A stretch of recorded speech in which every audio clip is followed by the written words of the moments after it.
Hello friends, clients, and fellow financial advisors. My name is Ron Bullis and I'm the CEO and founder of Lifeworks Advisors.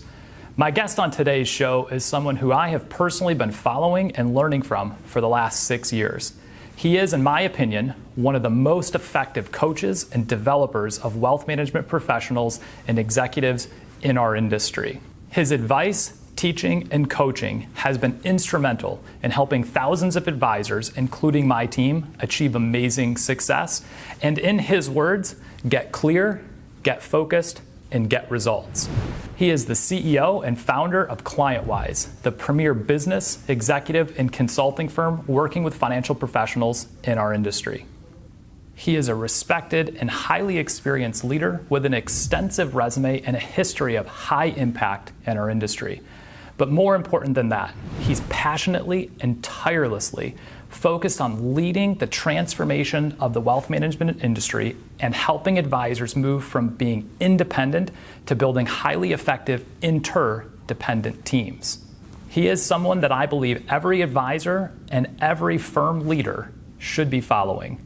Welcome to the Future of Advice, Ray Sclafani.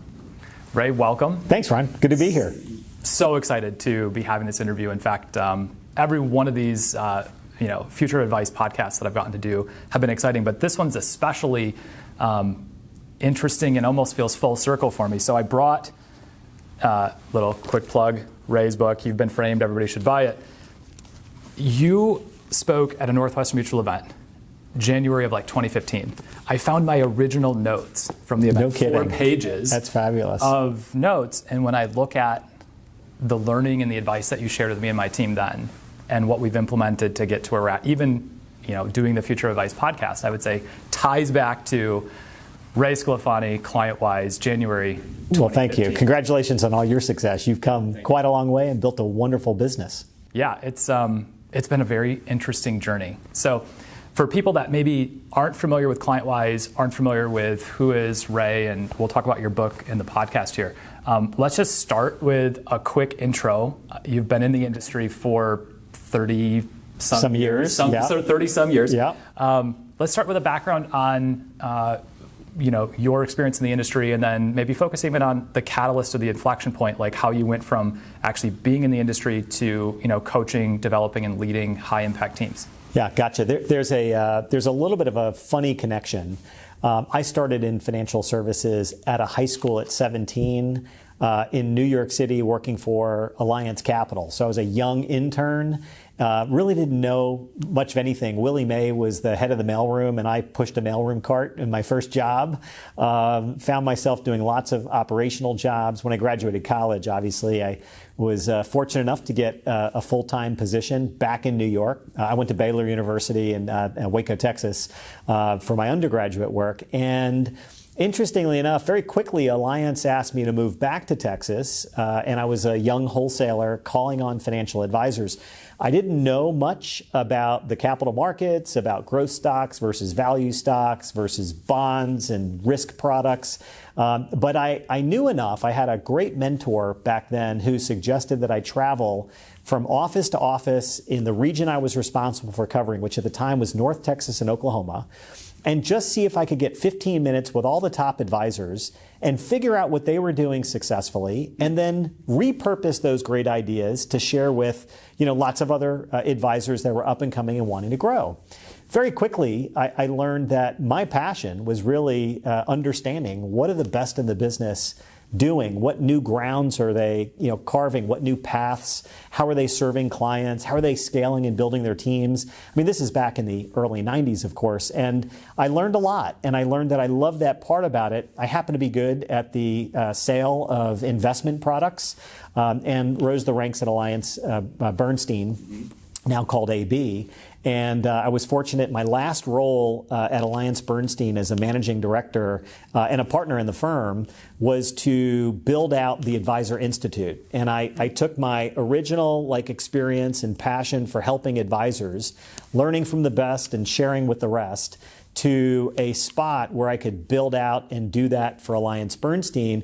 I had a vision beyond that, and it was to build a coaching company to just fully focus on that And at the time, that wasn't going to work for Alliance Bernstein, and so I decided to start my own 20 years and 2 days after my anniversary, and the ClientWise company was born. Now, I know, because I know your backstory a little bit. You had been part of Dan Sullivan's strategic coaching program. Yes. Talk a little bit about your use of coach. You've mentioned two things that I think are really important. You've mentioned you had a really great mentor, which I think is key to every successful person I've got to interview and talk to. They had mentors or people, but you also were part of, a world-class coaching organization where you were being coached. Yeah. Talk a little bit about that impact and how that framed and kind of set you up for your role that you have now. So Dan Sullivan and his wife Babs had a major influence, as did the strategic coach, on me personally, and also I think really lit the fire for my own entrepreneurial spirit. And Dan really encouraged me to think about how I can make a bigger impact. And I was 17 years in the Strategic Coach program, and my schedule just wouldn't allow me to continue. I hope someday to go back and continue to learn from Dan. But one of the things Dan talks a lot about is not only that being an entrepreneur, but also finding great mentors and building a network. And so I've always had an executive coach who was really working with me, a performance coach, really understanding how to be a more effective executive. I've worked hard to build a network of other professionals, so a group of no less than 5 mentors, and continue to learn and grow in lots of different ways. I'm going to come back to the no less than 5 mentors, because I know you fairly well, and you have more energy than maybe anybody but me that I've ever met. So I'm going to come back to that 5 mentors thing, but talk a little bit about what ClientWise looks like today, who you guys serve. Just real quick, share a little bit about that. Yeah, so we are mostly a U.S.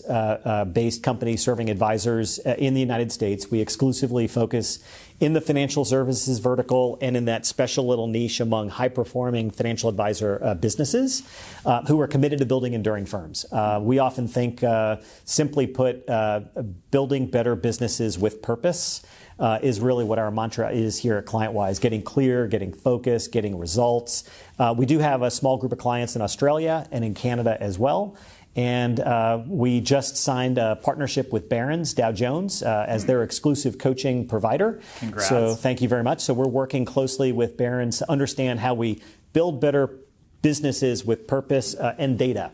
Barron's has been collecting data for 17 years among high-performing practices and teams, and it's really interesting to see the patterns among what make those best in the business really thrive and grow, increase their enterprise value, but more importantly, making bigger impact in their community. So today we're Dallas-based. We just moved a year ago from New York the great to Republic Dallas. of Texas. We have. We're part of the migration pattern, I think, from both coasts into Florida and Texas. But we came to Texas. We built out an office here, a Business Builders Academy, where we've got groups of advisors. We hope someday will come back. We obviously build it and they will come. It's just taking a little longer with COVID, but we're excited to continue to serve advisors, not only in our signature programs online, but also in person at some point in the future. Yeah, office space is beautiful. I'm looking forward to the Business Builders program being back in person, selfishly. All right, I'm gonna read a quote from one of my favorite books. The book is Essentialism by Greg McKeown. Good book, yeah. I always find myself circling back to it, especially when I find myself maybe doing too many things and losing focus. I'm gonna read you a quote, and then I'm gonna ask you something specific about our industry that I think is a challenge, and we're gonna shift gears, and I wanna get your perspective on some of these challenges that advisors and firms are facing today. Here's the quote: "The overwhelming reality is, we live in a world where almost everything is worthless and very few things are exceptionally valuable. As John Maxwell has written, you cannot overestimate the unimportance of practically everything." When I heard you speak the first time in 2015, one of the things that instantly a light bulb went off in my head was you were asking some questions and kind of poking at this idea, probably very much leading us to this idea.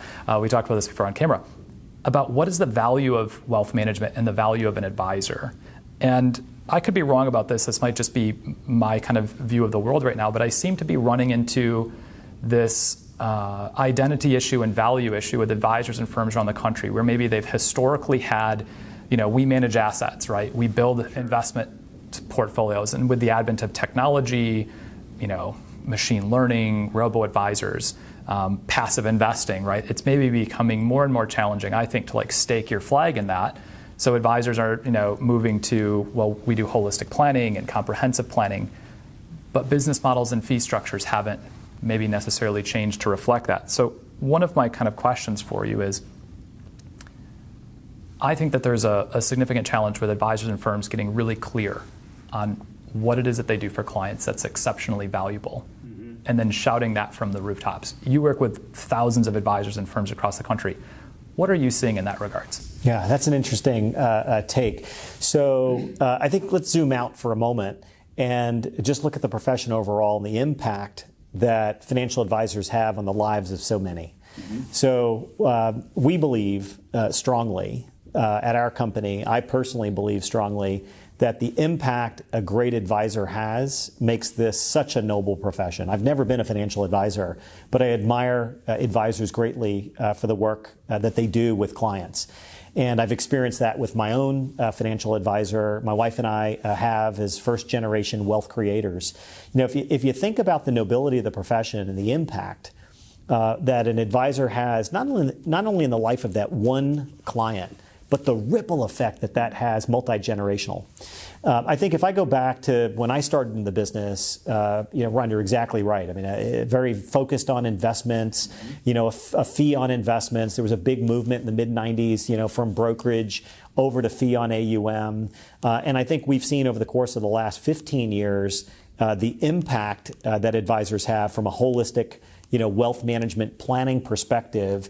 There's been an evolution. I think of it as, in the early days, advisors were learning sales skills. Then they acquired maybe some technical skills to build some efficacy to what it is that, products and services they were presenting. I think the big shift really is around leadership.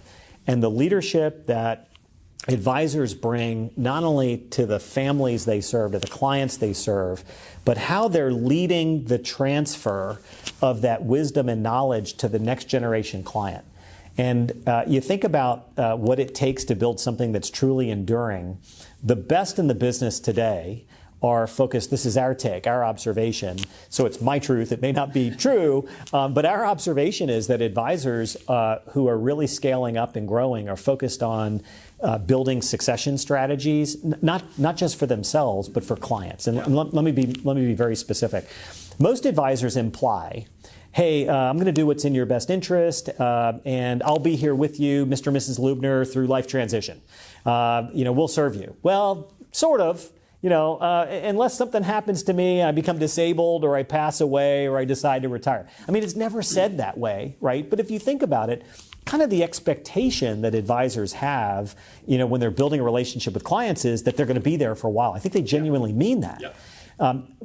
But they won't. I mean, people eventually transition out of the business and they expire. And the whole idea of, dying at your desk, with your boots, and then what happens to the client? Yeah. That's not so noble. So I think the value proposition is shifting. I think what I'm observing is advisors are smartly bringing on next-gen talent. They're developing those talented professionals to be able to build a trustful relationship multi-generationally with the heirs of their clients' wealth. But it's going to require a much higher degree of operational efficiency, the advent of technology, and how that fuels the relationship, and what planning and philanthropic, sort of strategies look like. The next gen's looking for something maybe a little bit different than their parents and grandparents had. So advisors are needing to adapt to that. So the value creation is going to look different in the future than maybe what it has in the past. Yeah, and I think I've said this to maybe several dozen leaders of firms in the last 2 or 3 years. I've asked the question: how many of you in the room, have an account at one of the leading robo-advisors or fintechs, like a Wealthfront or a Betterment, or go down the list? And I'll routinely be amazed at the number of people that say, "Why would I have done that?" It's like, well, because that next-gen client, your clients, maybe kids or their grandkids, they have a smartphone, they download one of these robo-advisors apps, and they're literally managing all their money and they're investing in 3 minutes. Yeah, that's right. Well, and you've got the crypto, right? You've got the excitement with all, the hot stocks and, GameStop and the like. I'm watching my own young son, over the last 3 months. It's absolutely hilarious how he's dug in. I mean, he just graduated with his master's in accounting and finance, and he's studying for his CPA exams as he transitions and works with KPMG, here in the fall. But in the interim, he's trading, GameStop. He's making money, and he's concerned that the brokerage firm that he has chosen, no names mentioned, is actually leveraging his shares. And he doesn't want those shares leveraged. And he's like, no, I want those shares in my account. I mean, this next gen, man, they're all over it. They're so on total different level of conversation, for sure. I've been seeing, and we have, at our firm and some of the advisors that are kind of close to us, that it's less now about accessing the markets, and it's even less about like a conversation about what they're owning or not owning. It's really more about like navigating, like how do we pull all these pieces together? They're saying to us like, look, I can get online and I can buy all of those things faster than you can open an account for me, Ron. And it's like, yeah, true. That's true. Very true. And you can do all those things with no liability and risk, where if I even like stepped into some of those spaces, right? But it starts to become a conversation, and I hear things like, but I want to have somebody make sure that I don't make the mistakes my parents made, or I want somebody just to like handle all of this stuff because I don't want to dig in and learn employee benefits and taxes and this kind of thing. So I think it's the technology piece is shifting. I want to read another quote, but this one's from TD Ameritrade does their FA Insight study. I think every other year or something like this. Our firm's gotten to participate in it now for the last couple of years, and the 2021 I found. I mean, it came out right kind of in the, I won't say the middle of COVID, because who knows whether we're in the beginning, in the middle, of the end, right? Let's hope we're at the end. But it came out, in the summer of 2020, and there's some really interesting. So I want to read a quote for this and then ask you a question about pricing and business model. So here's the quote from the 2020 FA Insight study by TD Ameritrade. A pricing structure inconsistent with the value provided handicaps firms when it comes to telling their value story. This is particularly relevant when firms are heavily reliant on AUM-linked fees, while so many services that clients receive are unrelated to the managing of investments. In that same study, they said that the average firm surveyed listed 15 on average services that they provided their clients. But 96% of their revenue came from the two around assets under management. No surprise. Yeah, right? No surprise. So pull this into the conversation about this idea of what a firm has to look like in the future, what this challenge on the business model and having to deliver a different value to, I'm not even going to say next gen client, because I think baby boomers, right, are really, they're all over. They're all over this now too. Totally, right? yeah. So share. Okay, this is also a big question. This is a huge question, and this is the third rail on the 7-line subway in New York City. This is one of those tricky ones, but let me tell you how I think about it. Yeah. It's about alignment. Simply put, it's about alignment. The alignment between the value that advisors bring to the relationship and the fee that they charge for the value that's created is not an alignment in many ways with what clients need and want and value today, and what advisors value in their delivery to clients. One of my mentors, Mark Tibersion, who is a genius in his own right, and once said to a group of advisors, the value that an advisor brings to the client is not aligned with the value that the client brings to the relationship. In other words, if you think about, this is a funny industry. The value is what the client brings to the relationship. If they bring, $1 million of investable assets, the advisor charges a fee on that. If they bring $5 million to the relationship, there's a fee for that. So this is an interesting one. And I think about what the best advisors, the most effective advisors, the most successful advisors are building their teams out to deliver value on the planning side, on removing the complexity. I mean, as a client sort of increases their affluence, there's a level of complexity that increases as well. And the advisors who seemingly are able to remove some of that complexity and simplify tend to win big. I think if you also step back and look at the fiduciary, the fee on AUM model, there's not many advisors who charge the same fee for every client. There's not every client that values just the fee on the AUM.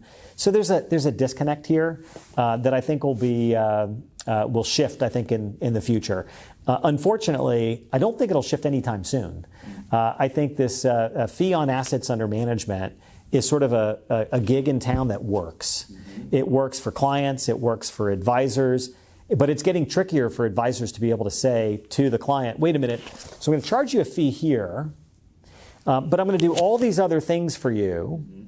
But what we're watching is the advisors who shift that fee. I'm not saying they're getting rid of their fee on AUM. I think they're keeping their fee on AUM because they're charging fee for it's a legitimate job function. There's no doubt about it. Yeah. But I'm noticing more and more advisors, especially in the independent and RIA space, are increasing sort of the fee for planning, that fee for service. I mean, if you really stop and think about the fiduciary, it's the fee for service, not the fee on AUM. Correct.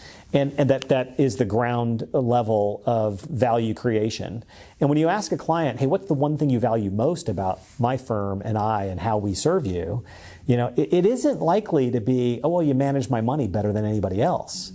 And so I think as advisors really check in with where they believe their value creation sits, most often it'll be in the relationship they have with the client. The clients trust advisors deeply.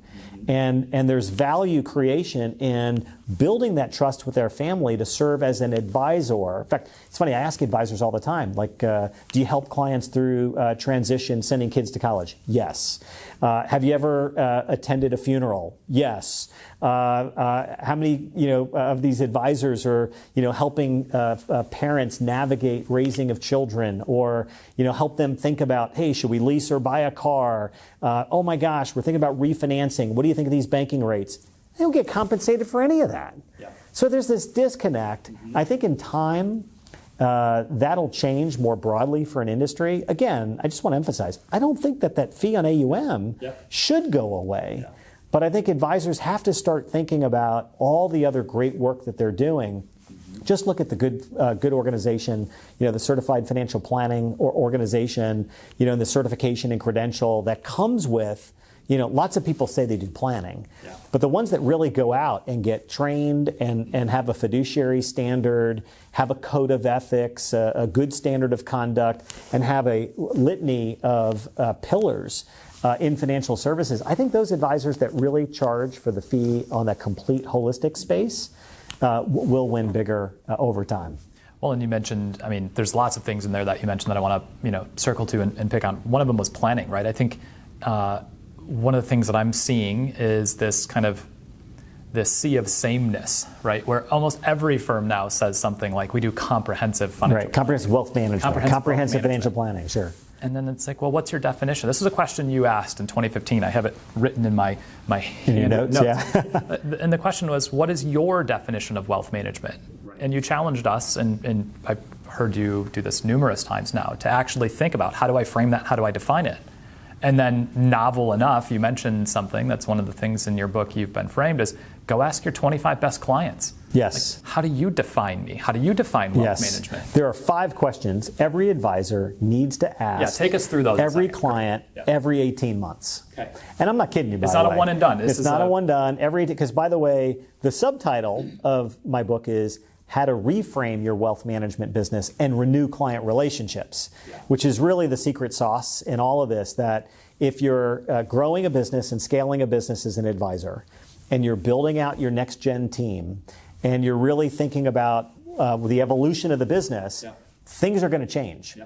The client's perception of your business may change, and how you plan on reframing that really matters. And the only way you know as an advisor, if you've moved the needle and you're reframing and rebranding and transitioning, which, by the way, usually happens naturally every 3 years, whether you like it or not, is to step in about every 18 months and ask clients 5 questions. Very simple. What's the one thing you value most about my firm and how I serve you? And it's a one thing question. It's not, what's the most important thing? You ask somebody what the most important thing is, and they shut stuck. down. They get stuck. Yeah. I can't think of anything. I got to pick. What is it? Right. Yeah. And they'll give you a few things, but it won't be. But what's the one thing? When you ask somebody what's the one thing, they'll give you three things, and they'll unpack them in the order of importance. The second question is, what's the one thing you would want us to change or improve about how we serve you? The third question was the greatest mistake, I think, as a writer I ever made.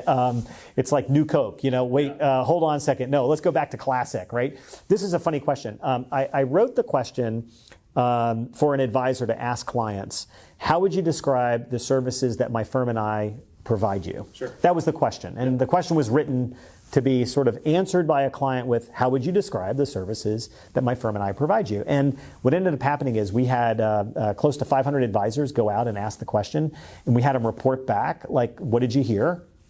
Over 90% of the clients, or the advisors, said the client said the exact same thing, which is, oh, geez, I care about you. Oh, you take care of my family. Oh, you've always been here for me. It had nothing to do with products or services. Interesting. It was really, really fascinating. How would you describe the services my firm and I provide you? Elicited unexpectedly, you're here for me. You take good care of us. We trust you. Okay. So that's a pretty powerful answer for a client to evoke. For a question to be evoking that kind of answer is pretty powerful. So it didn't get to what I really wanted to get to, which is like, what is the client valuing, and how would they say out loud what it is that they've experienced with their advisor to a neighbor or a colleague or somebody, right? Yeah. So we added the fourth question, and I wrote the fourth question to be very specific, which is, what do you believe we've achieved together in the 15 years we've worked together? Yeah. It's a very simple question. It's an achievement question, and it gets to the heart of the matter. And the advisor, before asking that question, should be prepared with examples of things they've achieved. Done together. Right. Yes. Yeah. Because sometimes clients need a little bit of a trigger. They need a little reminder, a little help along the way. Well, that question leads to a very powerful unpacking of the value, what the client really values. And we didn't hear very often, you made 12.6% compounded on our investment portfolio over the course of the last 27 years. No, it was about financial security. It was about sort of getting the financial house in order. We've had thousands of advisors now complete the ClientWise conversation. And we've got all of our clients, about every 18 months, we're encouraging our clients who are advisory firms to be asking their clients those questions as well. So that's question number 4. By the way, question number 4, I would ask in every client review. Since we met last. Yeah, people forget. We forget. What did we achieve? We internally on our team, have adopted the, your keep, stop, start exercise right now, and one of the pieces to that is saying, in the last 90 days, what are my professional accomplishments? Absolutely. Because what we achieved. Yeah. And I even think about, as you're just saying that, I'm wondering, like, okay, if I was to take a list of the clients that I'm still serving, and if I had to write a list right now, like, what are the things that we've done, say in the last 90 days, the last 6 months? I would have to even stop. Not just what you've done. Yeah. What have you achieved? Yeah. The achievement word is a powerful word. It's an anchor word. And you got to ask, if the clients understand what they've achieved in working with their advisor, they're telling you what they value, and they're unpacking that in the order of priority. Yeah. So by asking that in a client review, it's, hey, in the last 90 days or in the last 6 months, what do you believe we've achieved together? Let's see, we've rebalanced investment portfolies. We've changed beneficiary designations. We ran an educational seminar for your next-gen clients. We helped sell the business by giving you some advice and guidance around that. Like, all of a sudden now, there's a whole level of, well, document that. Document that. Yeah. And then at the end of the year, bring that forward. Hey, by the way, we accomplished a lot together this year. Look what all we've achieved in the last 12 months. You start thinking about that. There's value in that, and that fee for service anchors to that. Okay, 5th question very quickly. Among your other trusted advisors, Mr. and Mrs. Lubner, who do you trust the most and why?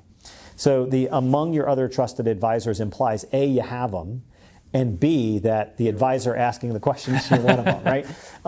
And you got to know who the other trusted advisors are in the client's life. There's a couple of purposes for the question. One is we want our advisor clients to know who the other influencers are in the relationship so they can really envelop the client relationship.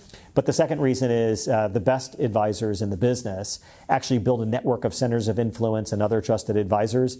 And the most effective way to partner with that group is to identify who among the short list of their best clients are the most trusted advisors and begin building a partnership there. So it's a whole other strategy called the Professional Advocate Network, but that's a good way to get there as well. These questions are powerful, and we've used them for 15 years. The first program I wrote was our Loyal Client Advocate program, and the first step in the process is to ask these 5 questions of about 25 clients, and the more clients you can ask, the better.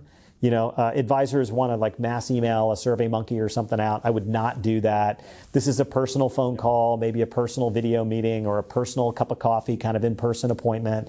And about every 18 months, you start doing this consistently. We've got clients now that have done this 7 or 8 times, and they've watched their firm evolve with their next gen. Interesting. And it's really worked well.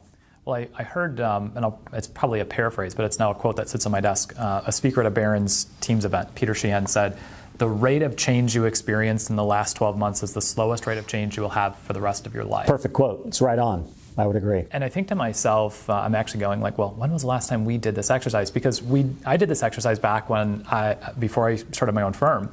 And the answers I heard back from the clients were shocking, right? My answers weren't their answers. And I started realizing like, well, who I want to be and evolve to and the type of practice and firm I want to have, like, it's not that it's bad, but it doesn't align with their view, their frame of me, right? And so then that reframing process became a little bit painful, but also freeing in some regards, because we were able to line up, this is the way we want to work and this is how we create value.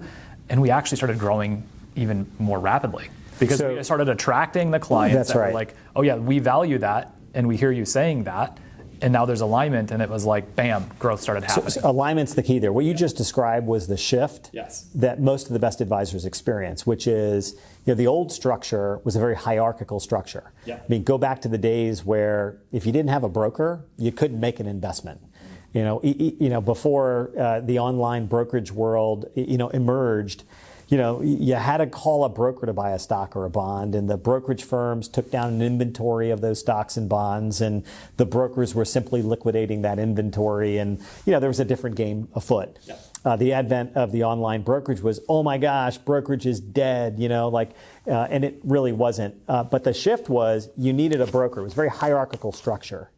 Well, the minute that you flatten the playing field, and now all of a sudden consumers could go online and build a financial plan. They could get a robot, to run their money. Something shifted.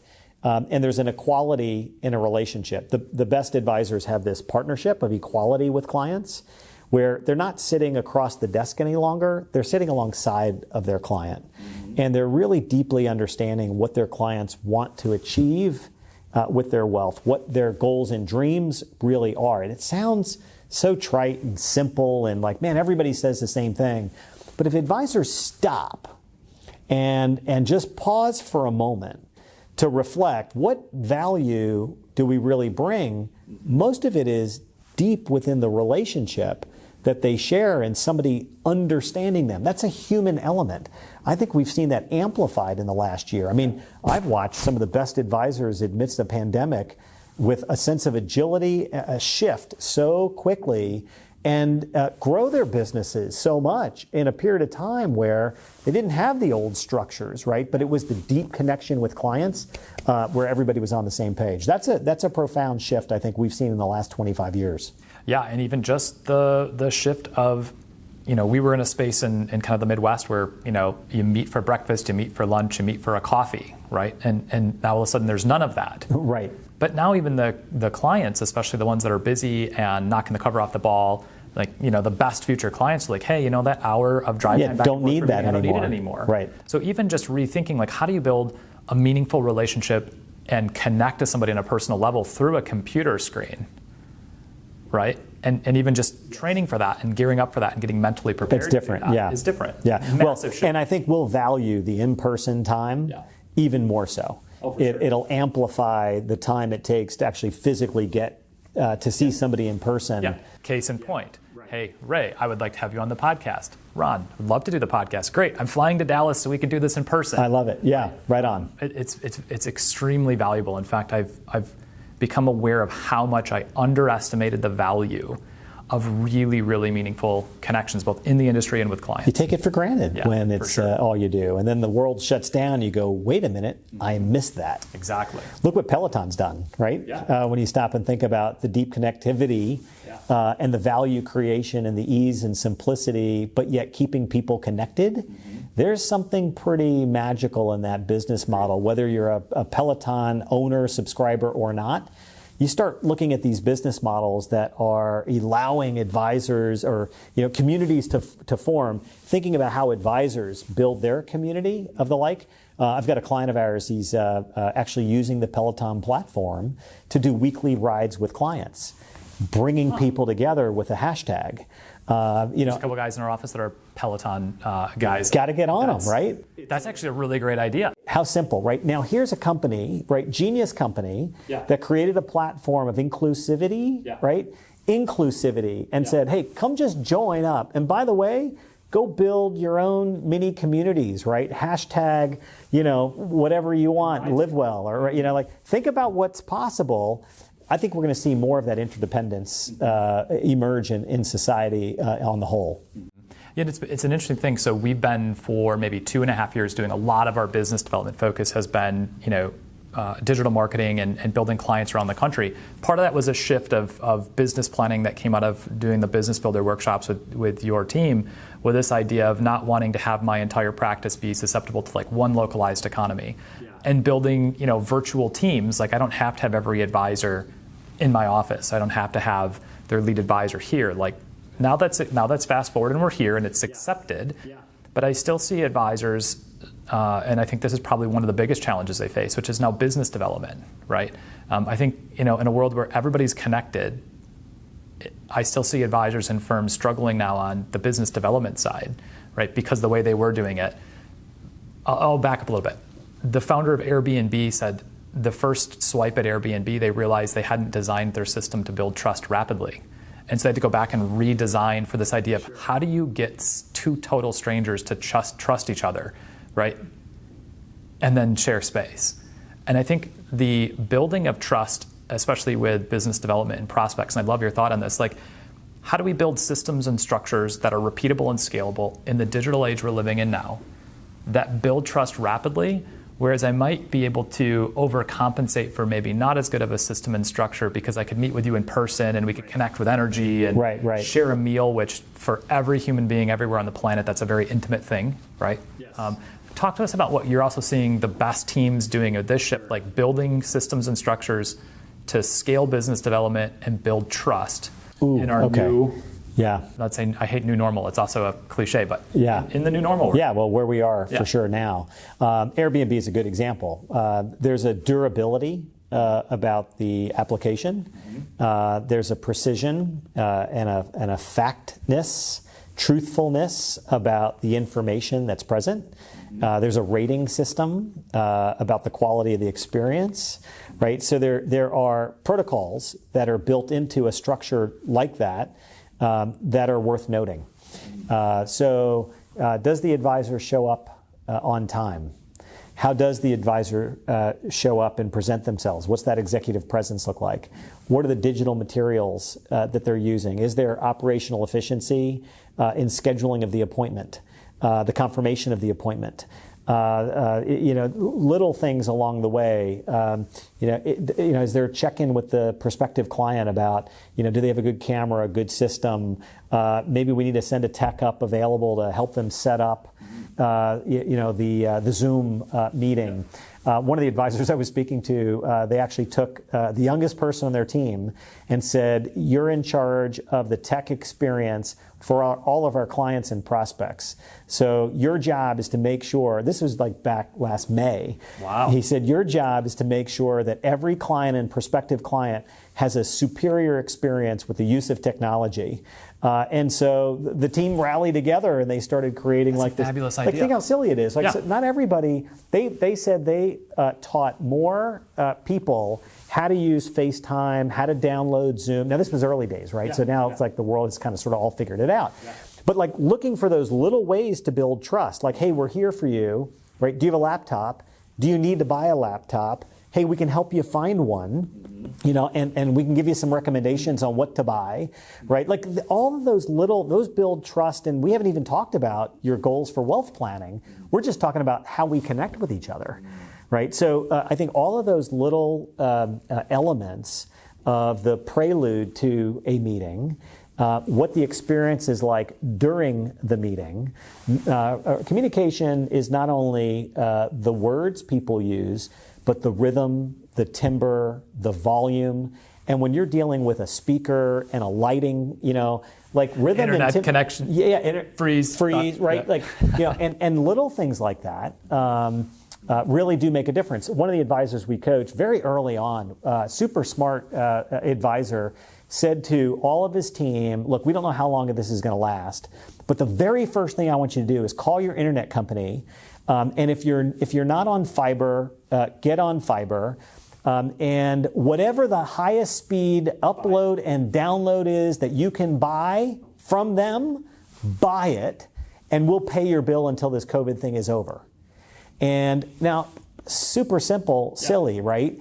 But how many of the team members were on cable where the download speed didn't match the upload speed? They were able to get on a fiber. Those that weren't maxed out, whatever it was. Hey, what computers are you on? What does your lighting system look like? I mean, as crazy as it is, this will be, moving into the future, a norm. Even when people come back to an office space, and many will. I mean, it's not all going to stay virtual. And we can talk about that more if you want. But as you come back to an office, is the office equipped? Yeah. I mean, one of the things we did is we transitioned from New York to Dallas. In the middle of the transition, I'm paying attention to what's happening. I'm thinking, okay, time out. Whatever monitors we were going to put on the wall, whatever dry erase markers, whatever cameras we were going to use, whatever our internet speed was, we got to upgrade all of that because we're going to be using all of this for a while. And so whatever that technology experience, I'm still amazed though. Some advisors show up for meetings, and their camera's fuzzy, and it's like, hey, wait a minute, this is the experience your prospective clients and clients are going to have. Yeah. Hey, one other last quick thing. You mentioned something too about this virtual thing. Yeah. Look, most advisors have clients in many cases in a lot of different states, and so the idea that you've already got a national business, right? Do you all need to be in the same physical location to serve clients nationally or internationally? Probably not. So what I'm seeing is a pretty interesting pattern of advisors who are not just looking in their region for talent anymore, they're looking nationally for talent. And so the searches are bringing a whole lot better talent. And if I step back and I'm going to be really direct, the greatest threat to our industry is not the robo, it's not the future of DOL or the fiduciary standard or some kind of black swan event where Apple all of a sudden has built an entire wealth management business. It is the race for talent. Yeah, let's pause. That's actually, that was going to be one of the key topics I want to talk about, because I agree with you. Robos have been around now for 15 plus years, going into 2 decades, right? And before I was in the business and right as I was starting, I had perfectly timed entry into the world of wealth management. I started in February of 2008. That's perfect timing. Yeah, perfect time, right? Everything's chaos. Baptism by fire. Yeah, everything's chaos, but it's also good when you're at zero. There was nothing, I didn't go from 100 million to 40 million, right? Robos haven't changed the desire. In fact, Ernst & Young does a global wealth management report. I find myself referencing it all the time. The last one that I can find was from 2019. If you Google it, it's the 2019 Ernst & Young Global Wealth Management Report. And they talked about some really, really interesting things in there. One of them was they said that 80% of the 4,000 some wealth management clients they surveyed said they wanted more financial advice, more personalized advice and planning. right? Like 70% of them had more than one fintech application on their phone. And these aren't just 30-year-old, 25-year-olds. The fastest rate of fintech adopters in their report was the baby boomers, right? So what was the aha for me was that this isn't, like, technology is important, right? But we can't blame not bringing on clients because of bad technology. And technology, whether it's Apple or Amazon or Google stepping into wealth management, isn't going to change the fact, I believe, that when a person gets ready to make the biggest decision of their life, there is something comforting about having somebody they trust that's a partner to say, what do you think? Am I making the right decision? Yeah. It's. Let me just pull a thread on that, because I think it's a little bit bigger than that. Okay. It isn't about the one lifetime decision someone's going to make.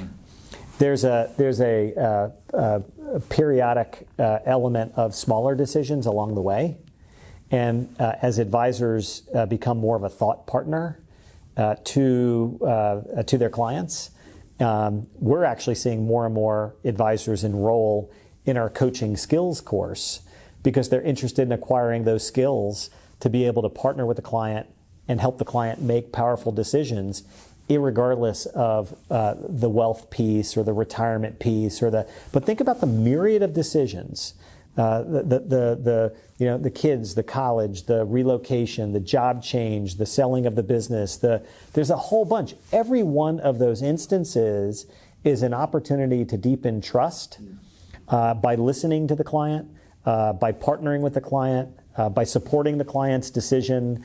Like, there's all of that. And, you ask advisors that have been in this business 15, 20, 30 years, they think about the journey of trust building that has been made over the course of a relationship.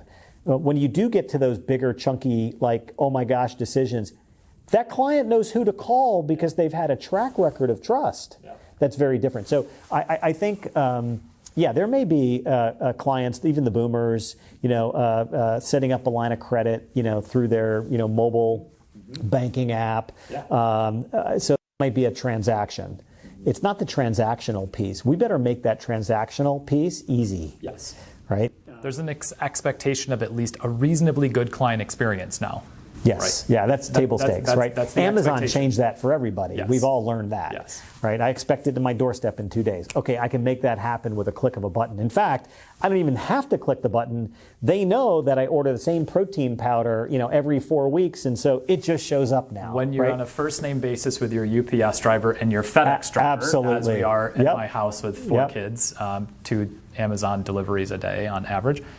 You're right. The immediacy of this, Amazon's driven it. Netflix drove it, right? When you got to where, Netflix was kind of the first streaming service really that shifted the world. And you were like, hey, I want to watch this and I want to watch it for the next 24 hours. Well, it went from going down to Blockbuster on a Friday night as early in the afternoon as possible to make sure you could get it that you wanted for the weekend, to Netflix, who was actually shipping. I remember I was an early Netflix adopter. They used to mail them to you, right? The discs in the mail with a return envelope.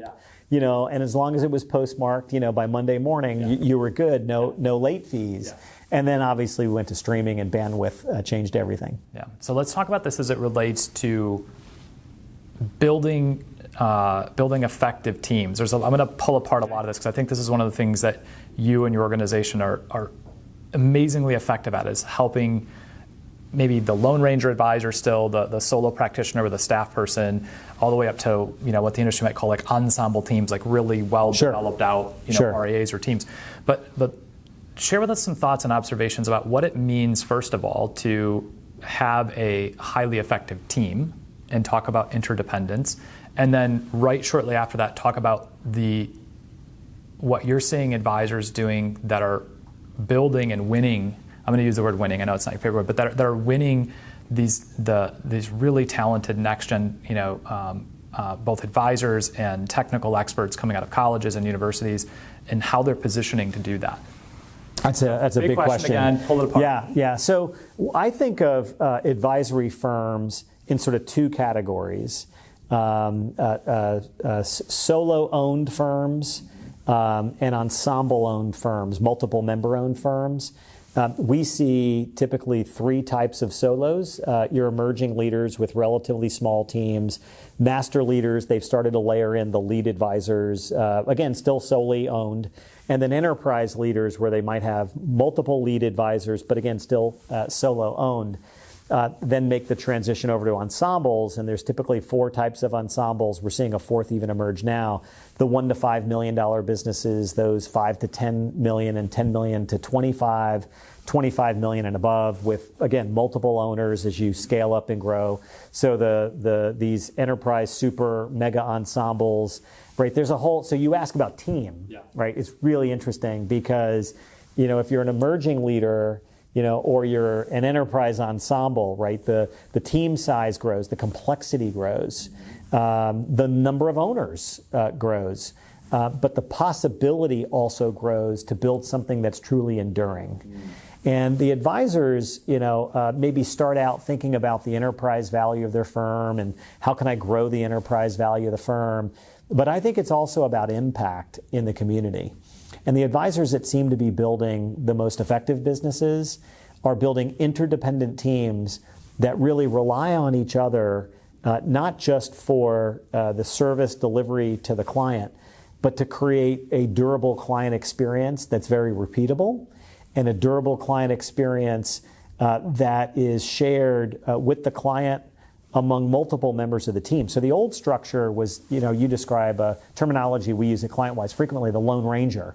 The solo Lone Ranger who was the primary rainmaker, who then was the primary advisor, who hired support staff to process paperwork. The leader of today is really thinking like, no, we want our impact in our communities to be bigger. We want to build deeper relationships multi-generationally with clients, and we can today. Even clients that have their kids and grandkids that kind of move off. They go to college away, but they stay, where they maybe went to college, or they land a new job, or they move around. People are much more mobile than they were 50 years ago, 30 years ago. So the ability to build relationships in a very virtual kind of way, I think we've accelerated that certainly in the last year.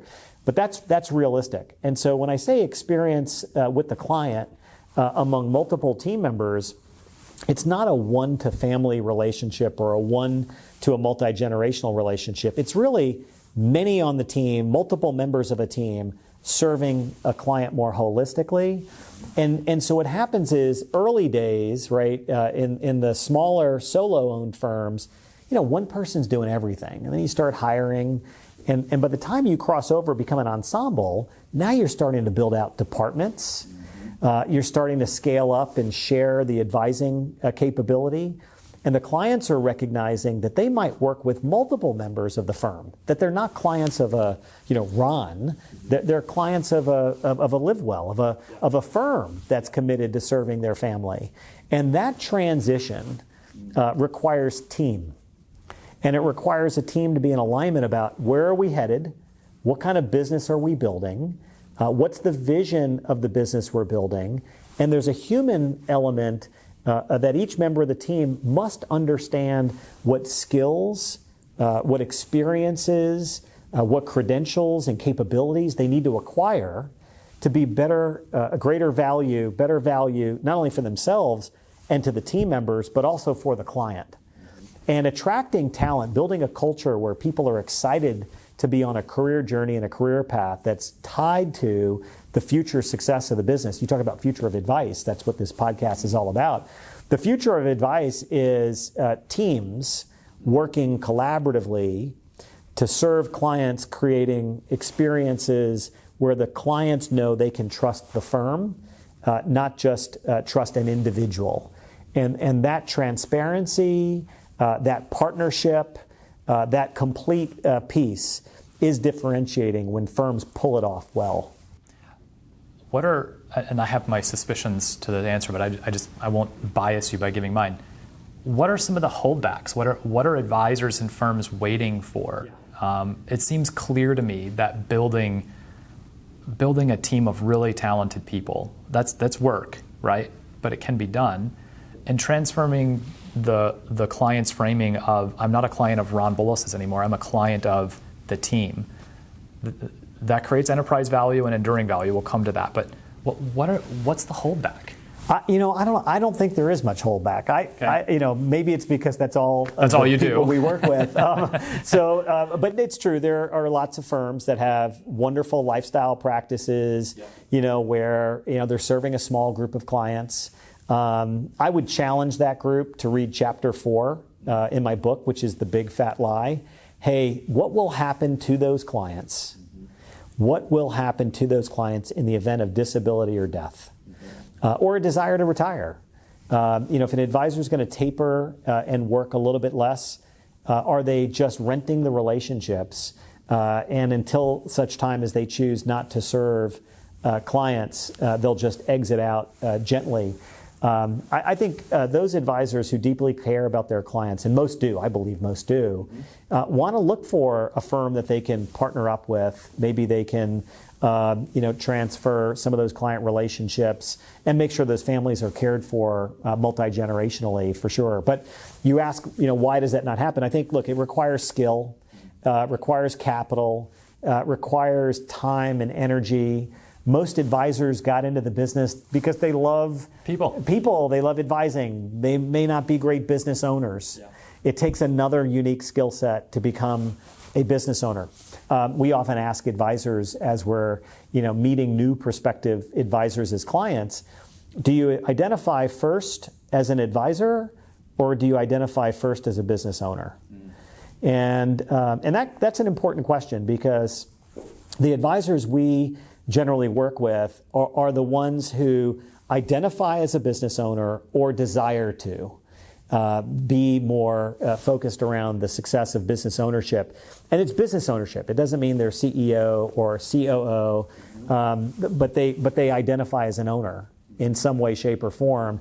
And there's a responsibility that comes with being an owner, which is how to scale up, build teams, build career paths, and build value for clients. So one of the things I've heard you talk about, and I'm going to pick at this just a little bit more, and then we'll shift gears because I want to ask about some of the other challenges that you see advisors facing, in the future of advice. Talk to us about the idea of building in a pathway to partnership or a culture of ownership. Sure. Right. When I talk to advisors, still, rightly so, they're maybe a little bit worried about bringing somebody in, giving them a piece of the pie, now having a partner, and that goes south, and But there's something really important, I believe, in terms of finding the talent that's going to help us as advisors, and I'm going to say win the future again, where we have to show the talented members of our team, especially the next gen team, that, hey, this not only is this yours someday, some magical time in the future when I decide to sail off into the sunset, like that's not what I'm talking about. That's the never-ending 10-year slide where the Gen 1 advisor just keeps kicking the can because they want the money. But this idea of having a well thought out, clear structure that's transparent, it's easy to understand, hit these marks and do this, and I want you to have ownership in the firm, the clients, the relationships. Talk a little about this pathway to partnership and the importance of having this. Yeah, it's passage to partnership. Passage, not path. Okay. Path implies that you're on it and it will happen for you. Okay. Passage is more about thinking about the transitions, building a track record of performance that allows someone to earn that spot. So step back a second. There are, we think of at ClientWise, two types of partners inside some of the larger ensembles. And those partners who are next-gen leaders and those partners who are next-gen owners. And there's a different skill set to become an owner, that entrepreneurial spirit, that ability to take risk, that access to capital to be an investor. There's only three things advisors can do with their equity. They can gift it, they can discount it, or they can sell it at fair market value. And we notice that advisors who are, built really big teams that are solos, get lots of pressure from the next gen in their firm. It's like, and you mentioned it just a moment ago, like, hey, when are you leaving? Yeah. Hey, when do we get to buy? When's my turn? When's my turn? Yeah. We had an advisor, a client of ours last year. We've been saying to him for years, look, you got to think about how you're going to transition some of this equity. He just approached 50, 52, 54, and he's got 4 lead advisors, each of which have been with him for 12 to 17 years. And as a sole owner, that creates a lot of tension inside a firm. That if there's just that one owner, and you're talking about building a multi-generational team, but you're not really sharing in the responsibility of owning the firm and the benefits that come with growing shareholder value, which is ultimately that client value, then those team members are going to exit you. Yeah. And in fact, he experienced that last year, and worked hard to get that person back, and then quickly manufactured within 90 days, sale of tranches of equity to the next gen, and was able to retain all the team members, but could have been way more disruptive than it was. So back to this idea. There are essential operators, essential partners inside every advisory firm who are going to be part of the future of the running of the business and advising of clients, who are likely not going to become owners. But they're essential to the business operation and to the advising capacity. And so those are your NGLs. Those are your next generation leaders. And so the very few who, like big law firms, are great at bringing new business in to the firm and helping to grow the firm, those folks are likely to be more of the next-gen owners inside the businesses. I had a client, a multi-billion-dollar RIA firm that we've been working with for a few years, who was really zeroing in on this succession strategy. And they had a few owners in the firm that really were the key drivers of the business, really good at advising many of the clients. And they'd create a nice structure for those next-generation owners. What they didn't identify was that some of those next-gen owners didn't want to be next-gen owners, that they didn't want to take the risk, that they didn't have much of the capital. In some cases, they had the capital, they didn't want the risk. But they didn't want the risk. And the risk was, Ron, which is really interesting, they knew that if the owners of the business were to exit the business, they didn't know who was going to grow the thing. They didn't have that skill set. And so they decided to opt out of being a next-gen owner. And so, here you've got these owners who are like, oh, good, we've done a great job. Look at all these next-gen professionals that we've got. And yet not one of them had the ability, the desire to be able to buy into the business and to actually make the transition. So their succession strategy was dead in the water.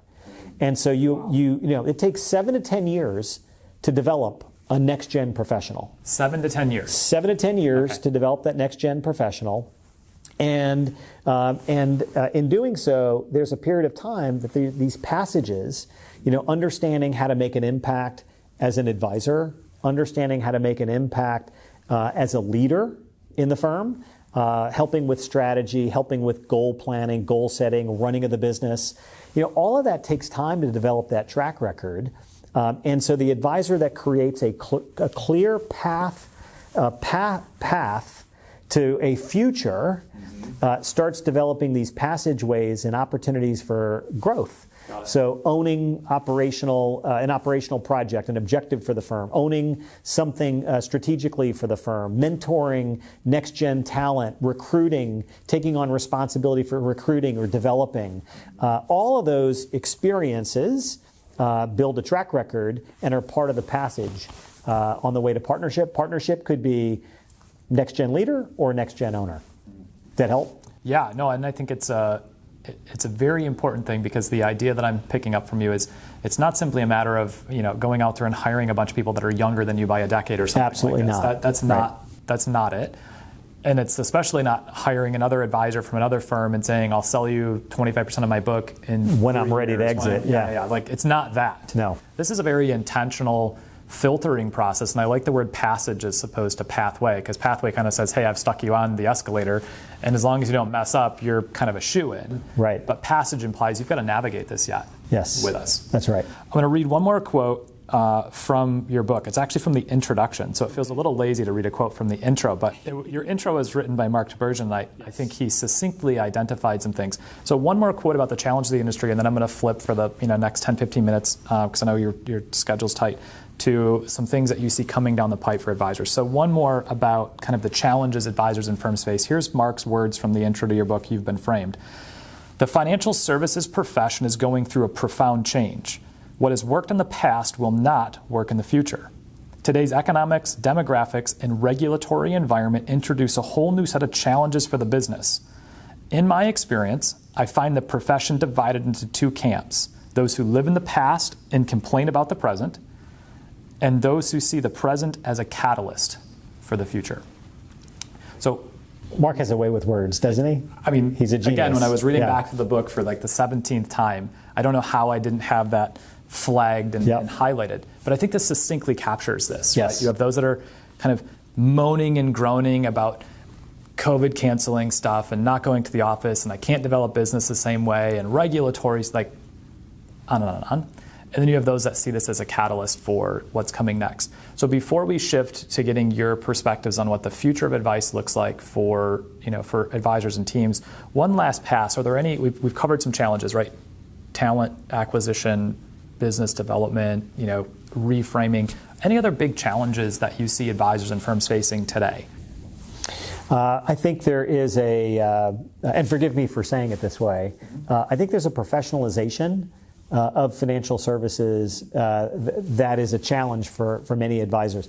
Not that they're not professional, but moving from a producer mindset, moving from a delivery of products and services mindset, which is somewhat transactional, to a business structure, a professionalization where there's corporate governance on the team, there's hiring strategies, there's professional development planning for each of the members of the teams, to equity ownership and operating agreements. There's this evolution among the best in the business, and you're seeing evidence of it too with the PE firms entering the business, sure. right? Yeah. So, High Ridge, Long Ridge Equity, Lightyear Capital, right? You're seeing this flood of private equity monies coming in. I mean, Joe Duran selling United Capital to Goldman, right? There's a shift of professionalization that's occurring in the industry that's requiring those who imagine a bigger future for their teams, their businesses, and their clients, having to make a shift in building better businesses. And building better businesses with purpose, and building better businesses using data to make better decisions about their business. That's a major transformation for most solo-owned businesses. It's also a major transformation for ensembles that have lived either in that 1 to 5 million or the enterprise ensemble space between 5 and 10, because intentional growth, if advisors are focused on providing great value to clients, they can't help but grow. Most of our clients aren't struggling with finding new clients. I mean, there's an oversupply of clients in the United States of America and an undersupply of financial advisors. Most advisors might not feel that way, but just look at the data in terms of the number of financial advisors with a CRD who are like legit financial advisors. I'm not talking about the bank teller or the wholesaler, the branch manager at Merrill. Like, take them out of the equation. Client-facing advisors and the abundance of wealth in our country, those advisors that capitalize on the scaling up of their businesses and build better businesses that have purpose and using data to do so, that's a challenge for many. And we see that as a big opportunity and a springboard for the future. That same 2019 Ernst & Young report, they found that 1/3 of wealth management clients said they plan to switch firms or advisors in the next 3 years. One third. Yeah, it's big. There's money in motion. There's no doubt. The opportunity is huge. I think that's a really great one. Okay, let's shift gears a little bit, because this is a part of the fun piece that I wanted to really dig into a little bit, because again, I think you get a peek behind the curtain at some of the most effective, top performing teams across the industry. So not even like in the independent broker-dealer space or the independent RIA space or the wirehouse space. I mean, you have teams in all of these spaces, right? Talk to me about what you think the advisor of the future needs to look like and what they need to deliver to their clients. I'm going to use the word win again, right? To win the future. Take us forward 5 years and 10 years, right? Yeah. What is the value of a financial advisor? Well, that's a different question. That's a different question. But let's make them interconnected. Okay. Because I think how the advisor is delivering value to the client is probably part of maybe, at least in my opinion, what the future of advice might look like. So break them apart. Yeah, I'll break them apart. Let me start with what one of the advisors we coach, a large RIA here in Texas, the owner says frequently to his large team and to the clients. And I've been fortunate enough to help facilitate a couple of advisory client meetings for him. But his mantra is clear, and that is build the firm the clients want, not the one you want to build. And it's an interesting mantra because I think the future of advice and where we're really going is that advisors who are able to make the shift and become powerful listeners to what clients want and requires that the advisor defines who the client is they wish to serve and then ask the right questions. The power is in the question. What do clients want and what will having that do for them? And if the advisors of the future spend more time thinking like a marketing research firm, where you're exploring what others want, and you're able to build and deliver that, then you're going to win the future. And I'll give you a very specific example. We recently conducted, and this advisor has a really nice, successful business focusing mostly on the affluent and ultra affluent. And when we conducted the latest advisory board meeting, two things came from the clients that were more than aha kind of discussion points. One was, hey, you've got a really good tech platform, but it feels out of date.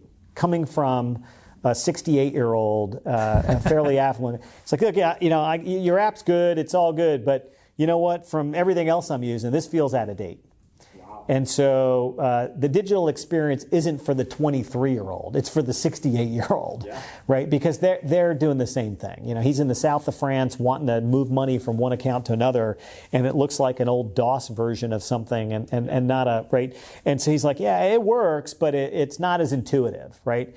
Thank you, Steve Jobs. Everything just got more intuitive, right? Okay, so that was one thing. That whole digital interface.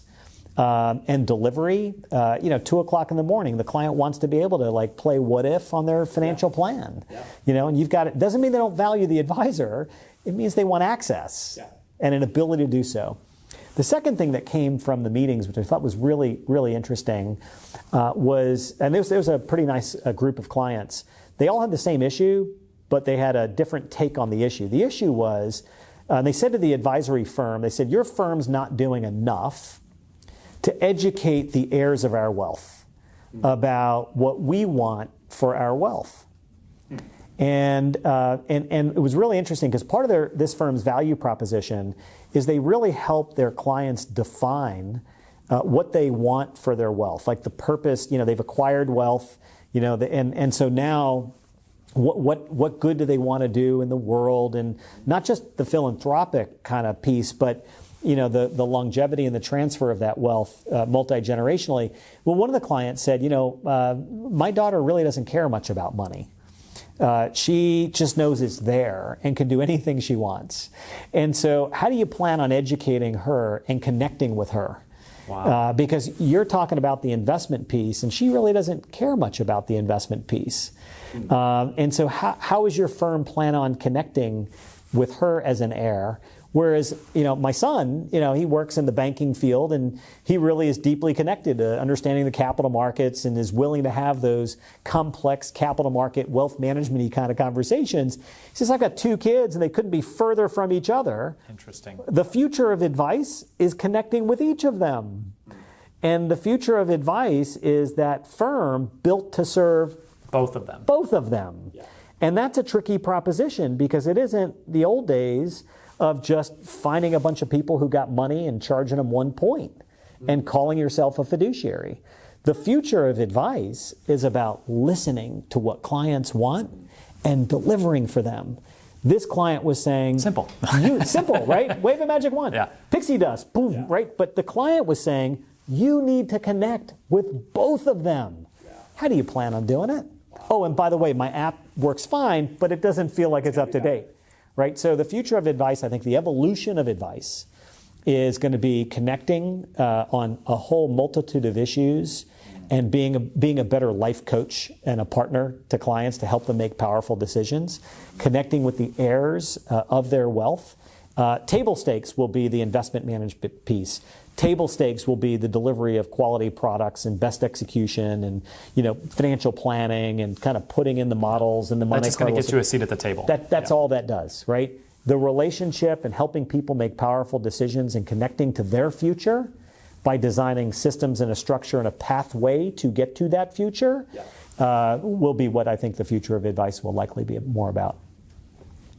That was an awesome answer. And can you unpack for us 3 minutes? Yeah. Or actually take as much time as you want. It's my podcast. Spend a half hour on this. Maybe a 3-minute thing, because you just talked about an advisory board kind of client meeting structure. We haven't done that yet with my firm. Okay. And I'm thinking, man, why not? Okay, unpack it for us. Just give us a high-level review. How do you structure it? What does it look like? Details. And I know there's going to be way more to how to do it effectively, but just give us a sense of how do you do that? Yeah. So silly.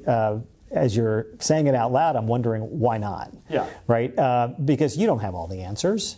Yeah. Right. Your clients have all the answers. Have my wife. Yeah. Right. I know. Let's stop and think about it. Right. If you think about who you're trying to build a business for. Yeah. If you're trying to build the business for yourself, you'll miss the mark every time. Define who you want to serve, and begin asking them very important questions about what they want. Mm-hmm. What will having that do for them? So what's the structure look like? I think, let me go back to the old ClientWise conversation, those 5 questions we talked about earlier in the podcast. I would say the clients who maybe lean into that conversation, they've got incredibly thoughtful answers. Grab onto them. Grab onto them. Start there. Yeah. That's right. Okay.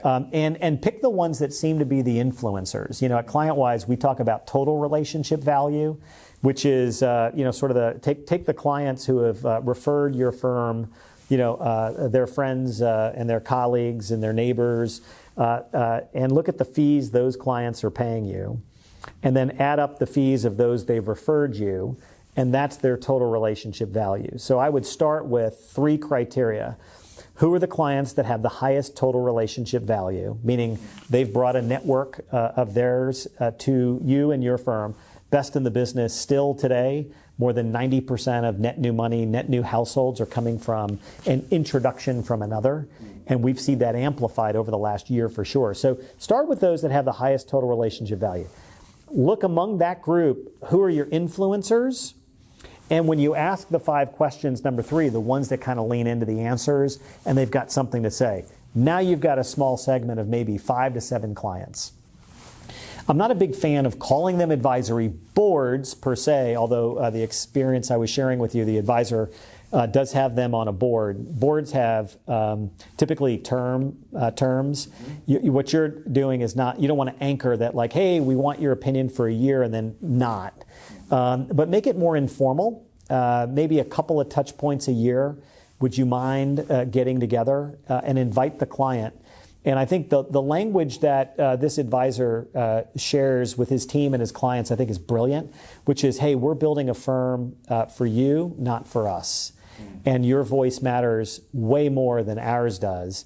And we really need your take on a few things. Would you mind spending an hour with myself and my executive leaders and just simply share your thoughts on a few key topics? Yeah. And your best clients are going to be the ones that are going to be like, I'd love to do that. I want to be a part of that. Yeah, I mean, they get it, right? Like, wait a minute, you're building a business for, that's ClientWise. That's awesome. Pun intended, by the way. Yeah. The wisdom sits with others. Mm-hmm. Your job as an advisor, Ron, is to evoke the wisdom. Yep.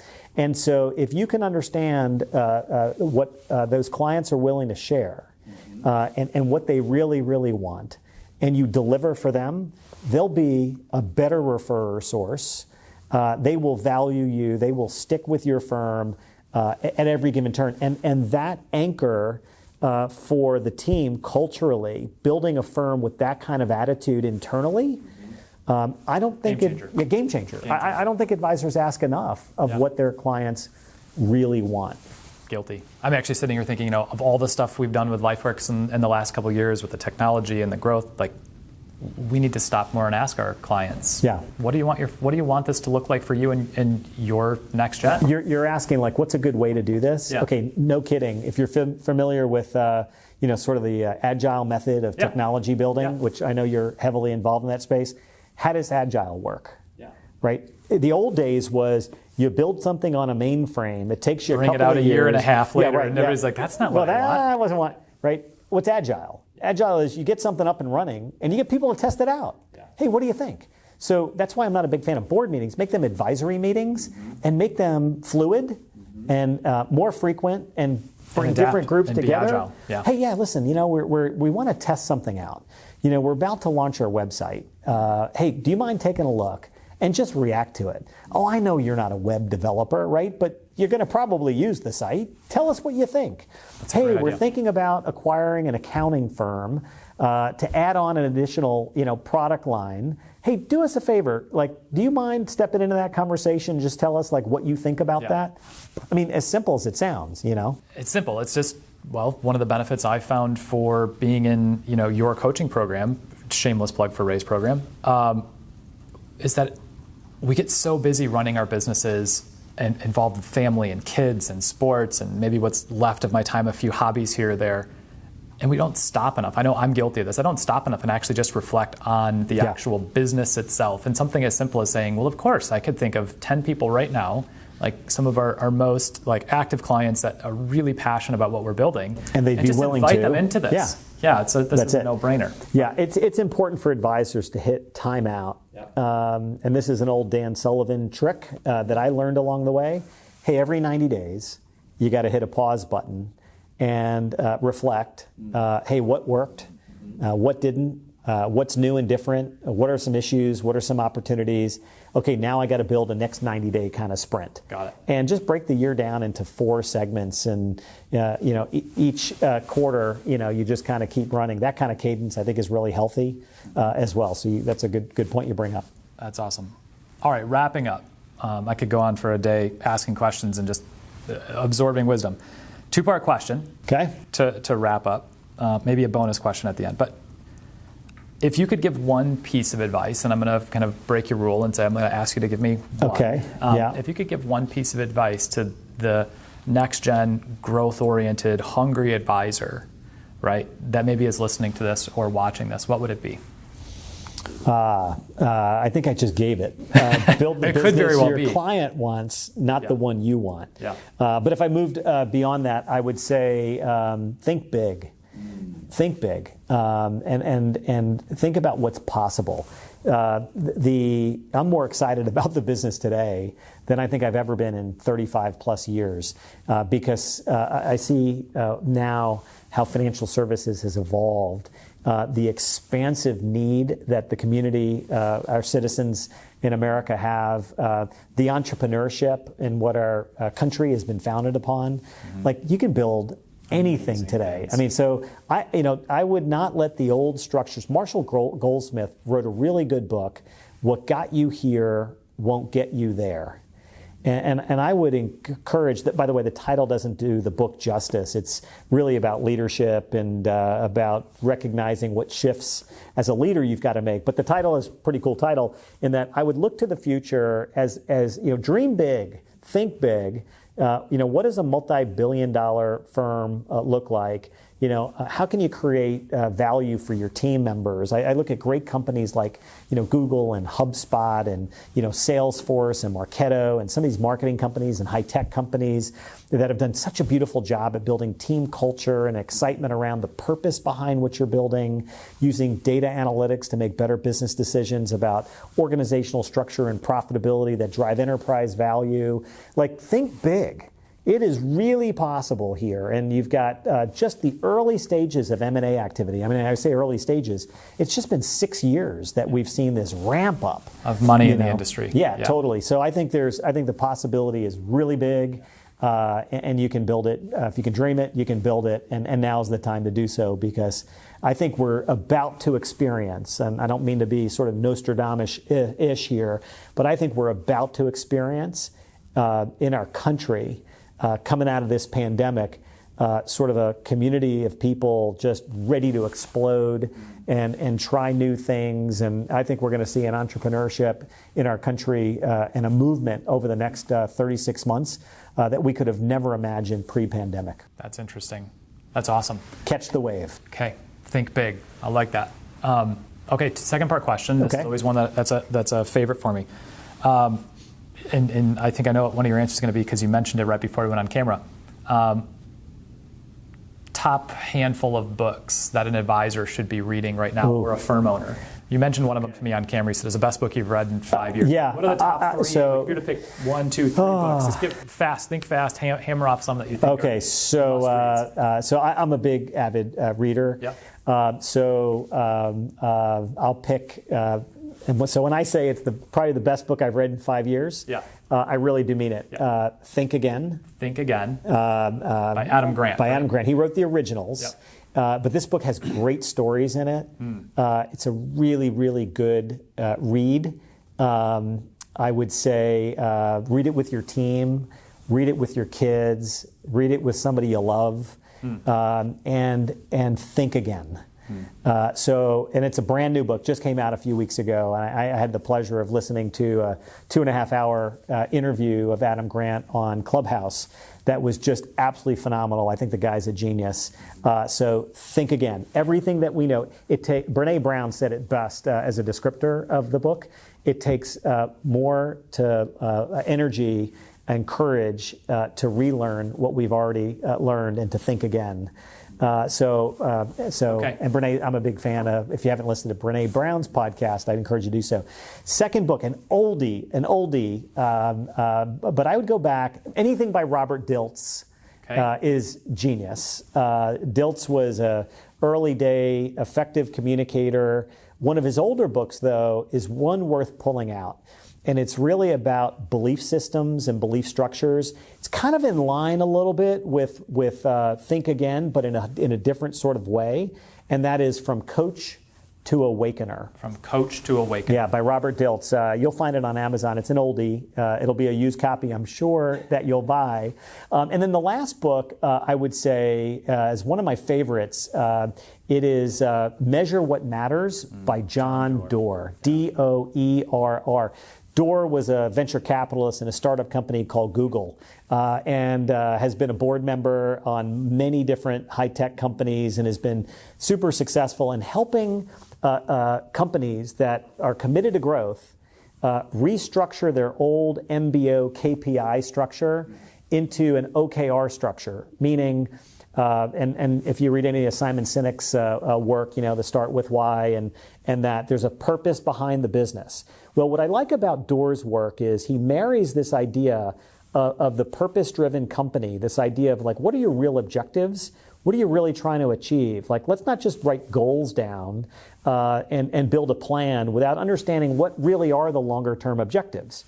And if each professional on the team understands what the objectives are of the company, then you allow members of the team to get way more creative about designing their own objectives and measures of result. And that collective interdependent structure of creating strategy is far more effective than the old top-down management, key performance indicators, and so I would say Doerr's work. And what's great about the book is there are a key set of 4 chapters that are extremely powerful. And the audio book is actually better than the written book because the audio book, he interviews CEOs along the way. So the case studies in there are him interviewing. They're all so you get the real life sense. Awesome. Yeah. So Think Again by Adam Grant, From Coach to Awakener by Robert Dilts. Yep. And Measure What Matters by John Doerr. Awesome, you got it. Stuff.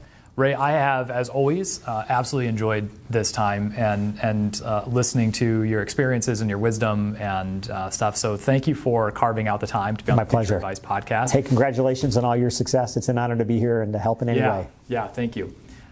All right, so if you are a next-gen, growth-oriented, hungry advisor wanting to grow and build something really big, I would highly encourage you to go to ClientWise.com. Ray has an amazing team. This is a plug for ClientWise because my team has been using them with amazing results. Can't speak highly enough of his team.